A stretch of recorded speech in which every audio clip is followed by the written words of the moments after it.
नमस्कार साथियों। आज अपन एक प्रतियोगी फर्म के साम्य की चर्चा करते हैं।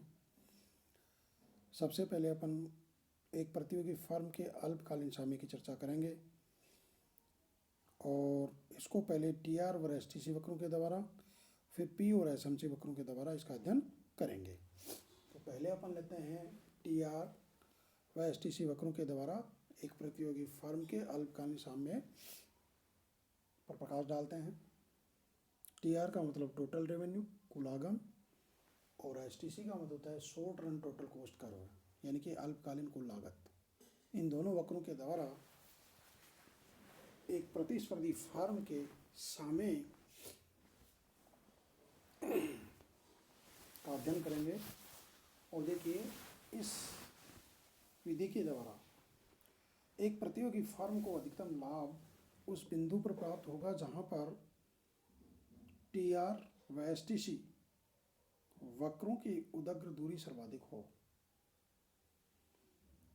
साथ ही T R is greater than S T C हो तथा एस टी सी वक्र पर खींची गई स्पर्श रेखा टी आर वक्र के समानांतर हो। और इसको अपने डायग्राम के आधार पर भी एक्सप्लेन कर सकते हैं। यानी कि देखिए, डायग्राम में नीचे उत्पादन की मात्रा है और ऊपर यानी कि लागत और आगम सी और आर को दर्शाया गया है। मूल बिंदु से जो स्ट्रेट सीधी रेखा है वो टी आर की है, और एस टी सी जो वक्र है वो मूल बिंदु से ऊपर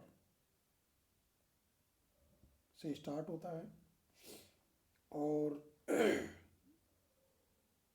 एक जो प्रतियोगी फर्म है उसको अधिकतम लाभ की प्राप्ति यानी कि वहाँ होगी जहाँ टी आर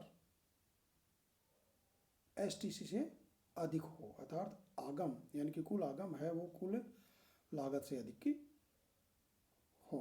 तो ऐसी स्थिति इसमें देखिए, डायग्राम में देखा रखा है Q2। Q2 एक ऐसा बिंदु है जहाँ पर यानी कि टी आर और एस टी सी दोनों वक्रों के बीच की उदग्र दूरी सर्वाधिक है, और यहाँ पर T R is greater than S T C है। अतः फर्म को सर्वाधिक लाभ की प्राप्ति यहाँ होगी, अर्थात प्रतियोगी फर्म इस बिंदु पर क्या होगा कि वो साम्य में होगी। और साथ ही जिस बिंदु पर टी आर और एस टी सी वक्र एक दूसरे को काटते हैं, या जहाँ पर टी आर और एस टी सी दोनों बराबर है, ये दोनों बिंदु, इन दोनों बिंदुओं पर यानी कि न फर्म को, एक प्रतियोगी फर्म को न लाभ की प्राप्ति होती है न हानि की होती है। और ये दोनों बिंदु यानी कि समविच्छेद बिंदु के नाम से जाने जाते हैं, अर्थात ब्रेक इवन पॉइंट के नाम से इनको जाना जाता है। अब आप आइए, दूसरा जो है अल्पकालीन साम्य यानी कि कीमत और एस एम सी वक्रों के द्वारा, पी व एस एम सी वक्रों के द्वारा एक प्रतियोगी फर्म को यानी कि साम्य की प्राप्ति कैसे प्राप्त होगी, उसको भी अपन यहाँ पर दर्शाएंगे, एक डायग्राम के माध्यम से दर्शाएंगे। और देखिए, एक प्रतियोगी फर्म के लिए यहाँ पर अल्पकालीन साम्य की 3 शर्तें हैं।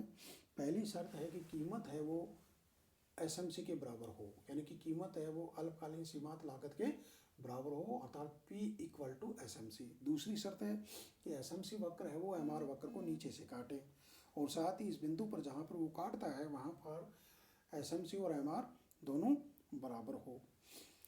और तीसरी जो शर्त है वो है कि कीमत है वो अल्प का